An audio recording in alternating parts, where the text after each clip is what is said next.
a conduit à vous faire bouger un peu avant, et puis j'ai voulu aller remercier le maire de Rio. Voilà, donc je vous ai fait attendre, pardonnez-moi pour ça. Je suis à vous.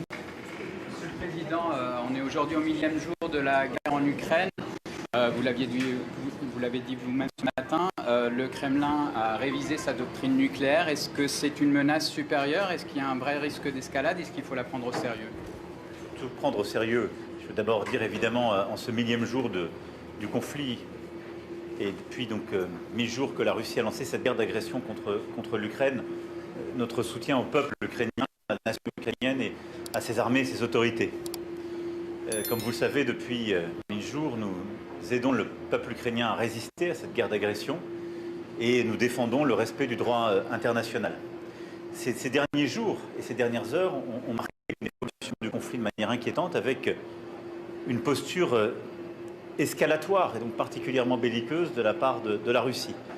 D'abord en décidant d'impliquer la Corée du Nord et les armées nord-coréennes sur le sol européen et sur le théâtre des opérations. Ensuite, ces derniers jours et tout particulièrement hier, en ayant les opérations les plus intenses, avec les pertes parmi les plus importantes depuis le début du conflit, et donc avec une agressivité redoublée.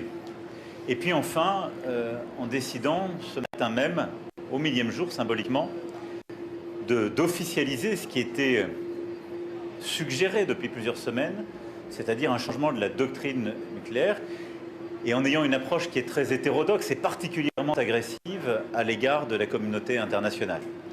Et donc je veux ici véritablement appeler la Russie à la raison. Elle a des responsabilités en tant que membre permanent du Conseil de sécurité des Nations Unies. Elle a fait le choix très grave de ne pas respecter la Charte des Nations Unies, en étant pourtant membre permanent de son Conseil de sécurité. Elle a pris ces derniers jours une responsabilité profonde, en impliquant une puissance elle-même extrêmement agressive d'Asie dans ce conflit, et aujourd'hui en ayant une posture nucléaire inédite. La Russie aujourd'hui est en train de devenir une puissance de déstabilisation mondiale. J'appelle le président Poutine à la raison et à ses responsabilités, celles de la Russie, de son peuple et de ses dirigeants, de cesser ces conflits, de respecter la Charte des Nations Unies et de participer à une désescalade collective. Est-ce que vous êtes confiant, comme Volodymyr Zelensky, dans le fait que ce conflit s'arrête en 2025, et est-ce qu'il faut que les Ukrainiens, vu la situation sur le terrain, se préparent à devoir céder une partie de leur territoire? Je ne parlerai pas pour le président ukrainien et son peuple. Nous avons connu ces guerres entre voisinage et l'annexion, les pertes de territoire et les difficultés. Donc je ne m'exprimerai absolument pas au nom d'un dirigeant d'un peuple souverain. Je dis simplement que notre aspiration, c'est celle de la paix, pardon. Nous avons nous-mêmes participé à des organisations de sommets internationaux en Suisse, en particulier ces derniers mois, qui ont eu vocation à construire celle-ci. Il y a eu plusieurs initiatives prises par le Brésil et la Chine qui ont aussi appelé à la paix. Nous avons une approche simple. Nous aidons l'Ukraine à résister parce qu'elle est victime d'une guerre d'agression. Nous souhaitons la paix, mais la paix qui ne soit pas la capitulation, parce que c'est alors une paix de l'état de fait, de la loi du plus fort. Donc une paix qui permette, d'abord, qui se ferait à l'initiative et sur la base de discussions entre les parties prenantes, et qui permette de régler les questions territoriales, qui consacre le respect du droit international et qui permettent d'apporter des garanties de sécurité pour permettre à l'Ukraine justement de vivre dans la durée et dans la quiétude et la sécurité auxquelles le peuple ukrainien a droit. Et donc je suis totalement en accord avec plusieurs dirigeants, dont le président Zelensky, que la paix arrive en 2025, c'est ce que nous souhaitons tous. Ça dépend d'abord de la Russie et qu'elle arrête d'attaquer, de bombarder, de tuer, d'envahir. Et ça dépend ensuite de l'accord que les protagonistes de ce conflit sauront trouver, ce que nous espérons très profondément. Cet accord peut-il impliquer un changement de frontière, la prise en compte du Ça dépend d'une puissance tierce d'en définir les termes. Aucun d'entre nous. Par contre, il est clair que nous avons un rôle à jouer dans notre capacité à participer à l'architecture de sécurité de la région, en particulier les garanties de sécurité. Car on sait que dans les termes de l'accord, il y a les questions territoriales, et ça, je dirais que ça n'est pas à la France, aux États-Unis, à qui que ce soit de le discuter pour l'Ukraine et pour la Russie. On connaît les frontières internationalement définies, et ce qui relève du droit international. Par contre, nous avons des responsabilités par exemple sur les garanties de sécurité, c'est ce à quoi je souhaite que nous travaillions activement. Que sommes-nous prêts à faire le jour d'après pour assurer à l'Ukraine une sécurité, une stabilité, pour être sûr qu'elle ne soit plus agressée? Quels sont les engagements que les Ukrainiens et les Russes sont prêts à prendre réciproquement? Est-ce que ça doit se faire dans un cadre otanien, dans un cadre européen? Et quelles garanties de sécurité nous sommes prêts à prendre d'un point de vue bilatéral? C'est ce que nous allons continuer de discuter avec les Ukrainiens dans les semaines à venir. Je crois que c'est là qu'on doit concentrer notre responsabilité au-delà du soutien. Et vous pensez qu'il faut donner des garanties de sécurité à la Russie aussi, comme vous l'avez dit jadis? Je pense qu'il faut, pour qu'il y ait la paix dans la région, que nous ayons des garanties réciproques. C'est une évidence. Et donc qu'il y ait des engagements sur l'utilisation des armes dans leurs différentes capacités et sur des garanties crédibles. Et donc qu'on ait des mécanismes de réassurance de part et d'autre de non-agression. Et je reste complètement convaincu de cela.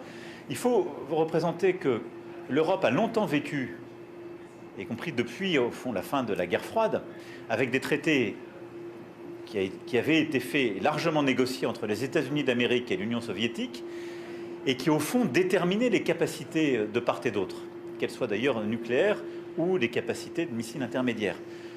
Ceci n'a plus été respecté ces dernières années, en particulier par la Russie, puis même dénoncé par les États-Unis, si je prends le traité d'IFNI, en 2019. Et donc, il y a une absence de règles aujourd'hui en Europe sur les capacités des uns et des autres, ce qui est une menace pour notre sol.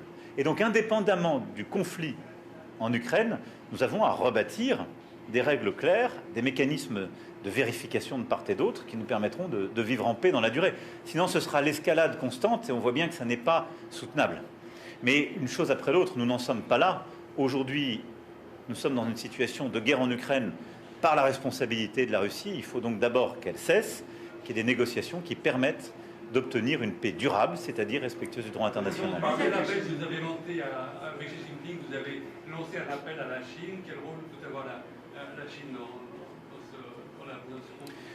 J'ai évoqué ce matin évidemment le conflit avec le président Xi Jinping à plusieurs égards. D'abord parce que la Chine est un membre permanent du Conseil de sécurité également, et qu'à cet égard, elle a une responsabilité comme nous sur les grands équilibres. Ensuite, parce que la Chine a elle-même pris l'initiative de paix avec le Brésil, et donc elle a montré sa volonté que ce conflit cesse. Et donc j'ai appelé le président Xi Jinping à utiliser tout son poids, sa pression, sa capacité de négociation à l'égard du président Poutine pour qu'il cesse les attaques. Et puis parce qu'il y a eu, comme je l'évoquais, deux faits nouveaux qui sont importants pour la Chine également. Le premier, c'est l'implication de la Corée du Nord, leur voisin, dans ce conflit, qui exporte en quelque sorte du continent asiatique des capacités militaires pour aller sur un théâtre européen, avec des conséquences qui peuvent être multiples. Vous savez que la France elle-même, j'ai toujours porté cette voix, je dis que le rôle de l'OTAN n'était pas d'aller dans la zone Indo-Pacifique, ne pas aller dans la région asiatique, parce que c'était pour nous pas sa vocation. La responsabilité que prend aujourd'hui la Russie est en train de tous nous placer dans une situation intenable, parce qu'elle implique une puissance de l'extrême Est sur le sol européen. Et donc, ceci va avoir en quelque sorte des conséquences en cascade extrêmement graves et dommageables pour la Chine. Et la deuxième chose, bien sûr, c'est ce que je vous dis, c'est le premier point sur lequel je l'ai engagé. Il a été extrêmement prudent parce qu'il m'a très clairement dit que ce n'était pas la responsabilité de la Chine et qu'il n'était pas impliqué dans cette discussion. Mais je pense que c'est important pour nous de poser ce sujet et d'appeler la Chine aussi à nous aider à cette désescalade. La deuxième chose, c'est évidemment la doctrine nucléaire qui a été annoncée ce matin. La Chine, à cet égard aussi, comme nous, un rôle important pour éviter qu'il y ait une dérive des doctrines des uns et des autres et qu'il y ait une agressivité croissante en la matière. Et donc sur ces deux points, on a eu une discussion très franche avec le président. Évidemment, dans les deux cas, ce n'est pas la Chine elle-même qui est impliquée. Mais je pense que montrer que nous attendons d'elle qu'elle joue toute sa responsabilité, qu'elle pèse de tout son poids, comme membre permanent du Conseil de sécurité, comme voisin, comme partenaire économique et politique important de la Russie, est une chose importante. Lors de votre entretien avec le président chinois, est-ce que vous avez abordé les questions économiques? Je crois qu'il a abordé spontanément la question du cognac. Oui. Vous avez avancé sur ce dossier? Oui, d'abord j'ai expliqué au président chinois, comme je l'avais fait au mois de mai dernier, que la question des véhicules électrique était une initiative de l'Europe, mais que nous soutenions et que d'ailleurs qui a engagé tous les pays européens. Et que celle-ci n'avait pas une vocation agressive en quoi que ce soit, mais qu'elle était, conformément d'ailleurs aux règles du commerce international, une procédure d'enquête très transparente, documentée, qui visait à éviter les abus, les distorsions du commerce international, et qui, identifiant des subventions excessives, qui sont des distorsions massives, venait protéger nos producteurs. Qu'à chaque fois que des réponses avaient été apportées par des constructeurs, nous avions enlevé ces tarifs. En tout cas, il avait été documenté qu'il n'y avait pas de tarif à mettre. Qu'il y avait d'ailleurs une gradation, qui allait de, je crois, 7%, un peu plus de 30% dans les tarifs qui étaient décidés. Et donc, plus il y avait de transparence et des autorités, et surtout des constructeurs chinois, plus on pouvait adapter celle-ci, mais qu'il y avait derrière des règles, une raison, une cohérence. Et qu'à cet égard, nous avions été surpris par la réplique qui était quand même ciblée. Parce que quand on touche le cognac, accessoirement l'armagnac, il est clair que ça ne touche pas beaucoup d'autres pays européens. Je crois que le bon sens nous l'indique assez aisément. Et qu'en l'espèce, il n'y avait aucune subvention du gouvernement français sur le cognac et l'armagnac, et qu'on voulait véritablement trouver une solution. Et donc nous avons acté ensemble, et je sais combien c'est important pour nos producteurs de cognac, d'armagnac, et je les ai reçus la semaine dernière à Paris, et je pense derrière véritablement à toutes évidemment les grandes maisons, les producteurs indépendants, tous les viticulteurs, et il y a beaucoup de familles, des dizaines de milliers de familles qui dépendent de cette activité, mais aussi toute l'activité qu'il y a autour, dans l'embouteillage, tous les métiers qui y sont liés, que j'ai défendu leur position, leur situation, et que nous avons décidé avec le président chinois de mener le travail techniquement, avec beaucoup de transparence, d'engagement de part et d'autre, et que nous puissions, dans le premier trimestre de l'année prochaine, essayer de trouver une issue favorable qui pourrait se faire autour d'un échange entre nos premiers ministres. J'ai souhaité que le Premier ministre Barnier puisse se rendre en Chine au premier trimestre de l'année prochaine pour voir son homologue, le Premier ministre Tiang, et qu'il puisse y avoir un échange à l'issue de ce processus technique qui, je l'espère, permettra de lever les malentendus et d'apporter une réponse à ce qui, aujourd'hui, alimente les premiers tarifs qui sont mis sur la table. Donc voilà, on va travailler. Je veux ici rassurer nos producteurs, leur dire qu'on est pleinement engagé, qu'on a décidé un processus avec les autorités chinoises et que j'ai bon espoir sur le fait qu'on en sortira par le haut, c'est-à-dire par un retour à la normale. Au-delà de ça, je voulais ici, en vous rendant compte, remercier le président Lula, les autorités brésiliennes, le peuple brésilien et tout particulier Rio de nous avoir accueillis pour ce G20, qui était une étape importante dans un moment du monde, on le voit bien, où nous avons la guerre en Ukraine et ses 1000 jours, la guerre au Proche-Orient avec les situations terribles à Gaza, encore une situation de guerre au sud Liban, et nous avons réitéré notre appel à un cessez-le-feu à Gaza au sud Liban, et au moment même où de nombreux otages sont encore détenus par le Hamas, et je réitère aussi ici notre appel à les libérer tous. Et donc dans cet état du monde, alors même que nous avons monté des tensions et des changements importants dans plusieurs pays, ce G20 était porteur de beaucoup de risques. Et je me félicite d'abord que nous ayons adopté une déclaration à 20. C'était un des objectifs que nous avions, et je pense en particulier les risques qu'il y avait sur l'Argentine. Les discussions qu'on a eues ces derniers jours ont permis de montrer, voilà, l'Argentine est restée dans le consensus, exprimer sa voix, mais c'était aussi important qu'il n'y ait pas de dispersion, et on est resté à 20. Ensuite, nous avons pu bâtir cette alliance contre la pauvreté et les inégalités et pour lutter contre les famines partout dans le monde. Et je salue cette initiative du Brésil qui vient accompagner le travail de beaucoup d'entre nous, en particulier de la France. Je vous le disais hier soir, nous sommes très engagés pour justement avoir une stratégie de production agricole sur le continent africain, ici même en lien avec les organisations internationales, la FAO et FIDA. Nous avons reconstitué les fonds l'année dernière. Nous avons nous-mêmes lancé plusieurs initiatives en ce sens ces dernières années, comme Farm dès le début de la guerre en Ukraine, pour aider les pays en particulier à développer une agriculture plus importante. Et puis nous avons aussi pris beaucoup d'initiatives en France et avec des partenaires pour permettre l'accès à une alimentation équilibrée dans nos écoles, le petit déjeuner gratuit, le repas à 1 € pour nos élèves, nos étudiants, et dans beaucoup de pays justement partenaires où nous avons essayé de diffuser avec l'UNICEF, avec le programme mondial pour l'alimentation, justement une pratique plus juste qui permet d'accéder à l'alimentation pour tous. Et donc cette initiative était très importante et nous la soutenons pleinement. Nous avons ensuite parlé de la gouvernance mondiale et là-dessus, on a défini une feuille de route jusqu'au sommet du G20 de Johannesburg. Et on voit bien qu'il nous faut ici retrouver d'abord une organisation plus universelle, éviter les doubles standards qui fragmentent la communauté internationale, réussir à réformer la gouvernance de nos institutions, en particulier la Banque mondiale et le FMI, qui excluent encore trop de pays, être plus efficace en termes de financement et du développement de la lutte contre les inégalités et de la lutte pour le climat et la biodiversité. C'est le cœur de ce que nous avons porté l'année dernière avec le Pacte de Paris pour les peuples et la planète. Je crois que c'est vraiment là un des, si je puis dire, des laboratoires de cette réforme de la gouvernance internationale, avec une volonté d'augmenter les bilans de la Banque mondiale et du FMI, d'utiliser davantage l'argent privé et de mobiliser beaucoup plus de financement vers les pays en développement et les pays à revenus intermédiaires pour tenir ce double agenda. Et sur ce sujet-là, oui. Que pensez-vous de la baisse assez drastique des dépenses qui va être publiques au développement? J'attends qu'il y ait un budget voté. Moi, je pense qu'il y a eu 1 milliard qui a été réduit.